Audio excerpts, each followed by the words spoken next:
Hi, it's Dr. Michael McNeil here. A happy Thanksgiving if you're in the US. And I was just editing my new book today. I'm writing a book, second book published, and I ended up with a footnote which was to do with the English Civil War. And it then evolved into sort of like a blog article and as it was on the English Civil War, I think it's worth sort of connecting that with the founding of the US, because that was really my article. So it's the English Civil War actually occurred between, I'm reading some of this, I'll be looking down a little bit to remind myself from the notes here. But it was actually not, because the English Civil War was one of those things people don't actually realise, because they tend to think of, they don't realise that the English Civil War was actually in 1642 to 1651, which is, that's 400, that's older than the US, I think, is coming up for its 250th birthday, and so the English Civil War was coming, was over 100 years before that, maybe 150 years before that. So, but it was around the time, I think the first colony was around 1620, wasn't it? Was when the first landing was there. And so this was stuff that was very concurrent, and this was very, very influential on the founding of the US. So I thought it would be something totally unexpected. Didn't expect to do this today, because I've just been busy editing some. Editing this second book, and just haven't had time to do any videos for months. But I thought this would be appropriate. I'll try and keep it short and to the point. But I thought it was really appropriate to do this on our Independence Day. So it's like I say, the English Civil War was the period between 1642 and 1651. It was actually three different conflicts. But what was interesting was that Oliver Cromwell, they in 16, I think it's right at the beginning, maybe 1640, 41, had executed Charles I, and they'd established like a protectorate, if you like a republic. They got rid of the monarchy, so the monarchy was gone. Because of all the problems with the monarchy, the corruption that was through the European monarchs at that time, and the ins and outs, the intrigue with the Pope, because the Pope was trying to dominate the whole of Europe. The Reformation had happened. The Scottish Church had broken away in 1560. You'd had Luther in 1525. So this was that period of time where the Pope was always in the background trying to dominate the rest of the whole of Europe, and you'd had Henry VIII. You'd had this breakaway. And so this was the background to this flux of stuff that was going on. And the English Civil War really came as a result of some of those intrigues and stuff that was going on, because the monarchy was always in and out of alliance with one another, then with the Pope, and so there was all this intrigue going on throughout Europe. It's a remarkable period of time to study. If you ever study of the, of how the Pope was, had his own private army, and and then he had what was called the Holy Roman Emperor, which was often, in later times it was the Spanish, and we all know about, the brutality of the Spanish and the torture, and then you had the Jesuits, which was the Pope's private army. And so all this stuff was going on. But the English Civil War was actually the period 1642 to 51. And the one that's of most interest is right at the end, because at the end of that sort of period, what happened was that Cromwell, who'd established the protectorate, he'd executed Charles, but his son, Charles, who became Charles II, he had been crowned King of Scotland right at the beginning of this period, but Cromwell had defeated him very quickly, because Charles II had he then invaded England, tried to, if you like, reclaim the throne, and then he'd been defeated by Cromwell. He was put into exile into France and into Europe, and he tried to go to the Pope to try and get him to sponsor him to get back the throne, launch an attack on England and reclaim the the monarchy, sort of get rid of Cromwell. But Cromwell had been a remarkable sort of general, if you like. He was a politician, a statesman, but he was a remarkable. He'd established this new army called the New Model Army, and it was actually very egalitarian. There was groups like called the Levellers and the Diggers within that army, and they had been very. They laid the foundation for what became the principles of the trade union movement, which we all think when we think about unions and workers, and they were very, that was the interesting thing about them. They were almost like proto-socialists in the sense of their beliefs. They weren't socialists in the sense of believing that the government should which is what the modern socialist idea became, was that the government should do everything. But these were very egalitarian. They shared that with the socialists. That all men were born equal. They were equal before God. There was nobody who was born to rule. No kings. And so they were within the New Model Army, and Cromwell had very much was sympathetic to the Puritan way of doing things. So it's what happened, because you'd had the Reformation, but then the Protestant sort of like churches tended to just evolve into the state church. So the Church of England sort of like, when Henry VIII established the Church of England, the Church of England nominally became Protestant, but it was a very sort of restrained sort of Protestantism. And very much the same in a lot of the other national churches. What happened to the Reformation in Europe was that the churches, where you had the Catholic hegemony, it sort of evolved into a Protestant hegemony, and Protestantism lost this emphasis on religious freedom and on political liberty and stuff. Part of that was because of the struggles that they were having against the resistance of the papacy to the progress of the Reformation. But then you also had what was called the Radical Reformation, which was like the Anabaptists who really tried to take the Reformation too far too quickly. And so people like and they also evolved, if you know anything about the Munster, the attempt to establish a colony at Munster, and the rebellion that was there, and then there was a massacre there, and their theology went completely off. But the Anabaptists did have a great influence on, the Mennonites came from them, the Amish came from them, and so they drew back from, if you like, the revolutionary aspect of that, but they remained, if you like, social revolutionaries. So they were still commendable, but with all that stuff going on, some of the early reformers really saw that as a danger. Calvin saw that as a danger. Luther saw it as a danger.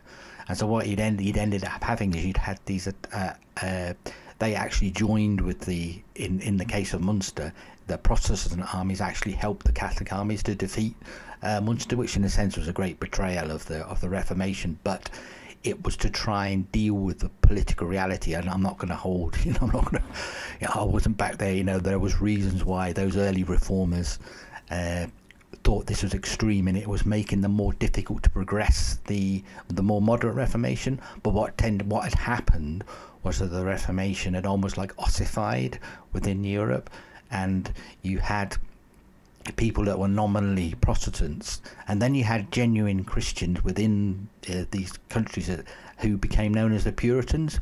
They wanted to purify the practices and the doctrines of the church. And so this was this period of the English Civil War, and the English Civil War actually came out of this. Cromwell was very sympathetic to Puritanism, and he wanted to prevent the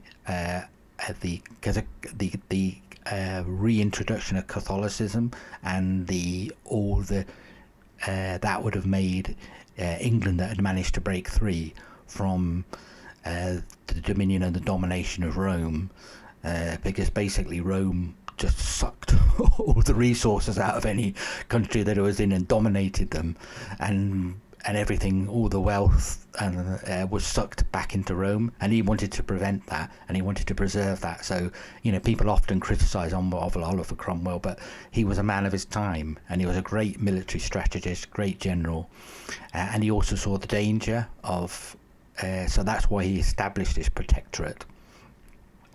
And so the English Civil War, 1642 to 51, there were 3 distinct big battles, and at the end, what actually happened was the reason why Charles II prevailed, because even though he'd gone into exile, and when he came back, because Cromwell died at the end of this period, and the reason why that Charles II was able to come back was because the Scots Presbyterians, who were also Puritan in their theology, England and Scotland, there was the history is strange, because Scotland had been allied for centuries with France, and so there was always this national tension between sort of like England and Scotland, and England was a stronger nation, but Scotland had often allied itself against France as a bulwark against England. And when the Protectorate happened, Cromwell had defeated Charles II, and he'd established and pushed the Protectorate into Scotland. And some of the leaders of the Scots felt that they were losing influence, losing their autonomy over their own nation, and they were happy to side with Charles, even though they were theologically they were in a sense a branch of the Puritans. The Covenanters, the Scots were basically the Scots Puritans, and they wanted to reform the Protestantism in their nation. In the 1560 was the time when Scotland had formally broken from Rome. And so you had this very peculiar alliance between Charles II and the Scots Presbyterians, who sided with him. Charles promised the Scots Presbyterians, Charles II promised them that if they sided with him and supported him, then he would promote Scots Presbyterianism throughout the whole nation. And they thought that was a good trade-off. But the problem was that he was just lying through his teeth, like it was very common in the intrigues of Europe at this time. And what actually happened was, at the end of this period, when Cromwell died, his generals realised they are, again, I think this was a catastrophic mistake, I think, but they permitted the coming back of Charles on the understanding that Charles was going to allow, with the support of the Scots Presbyterians, was going to allow the establishment of Presbyterianism, a form of Protestantism, the more refined form of Protestantism, back into the rest of England. So it was a trade-off that they decided to make. But as soon as Charles got back into power and established itself, he then began the most brutal persecution of both his allies, the Scots Presbyterians, and the English Puritans. And what he actually did was he ordered the digging up, if you like, the exhumation of Oliver Cromwell, who'd been buried in Westminster Abbey, one of the biggest cathedrals, one of the Protestant cathedrals in London. And he beheaded the exhumed body, threw the body into a pit, and stuck his head on a pole. It's a bit like a Braveheart, sort of. stuck it on a pole in front of Westminster Hall, and it was meant to be a sign of his the new regime had conquered all its enemies, and it was a warning to all the Republicans that they'd been defeated and the monarchy was back. It was an act of pure power move on his part. But the tragedy of it was that the Presbyterians, the Scots Presbyterians, as a McNeill myself, I write at the end of the article, it's of great sorrow, because what would have happened was if the Scots Presbyterians had sided with the English Puritans, because they were basically one and the same. They were just called Covenanters and presbyters in Scotland. They were called Puritans in England. But they were theologically, they were the same. They were reforming Protestants, and they had a stronger view. They might have had slightly different views about how the church, the government of the church, but they were basically, theologically, they were the same. They were very, very close. There was certainly no reason to be on opposite sides in the war. And so when the great tragedy for me was that if they had decided to work together, they would have established a new republic. They would have got rid of the monarchy, and they would have been very much what the United States became. So the great tragedy of it was, from my part, was I felt that we lost our destiny, almost like our destiny in God as a nation, because of this decision that was made by the Scots presbyters at that time. And that to me was great tragedy, both as a Scot. But the amazing thing is that when you look at, say, God's providence in this matter, what happened then, you had a lot of the Puritans who were driven out by Charles.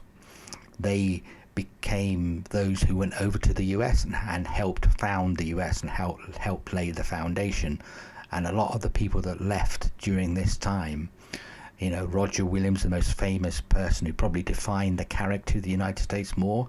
He was, in a sense, he also fell out with the Puritan orthodoxy, but he founded Rhode Island. But he was like a reforming Puritan.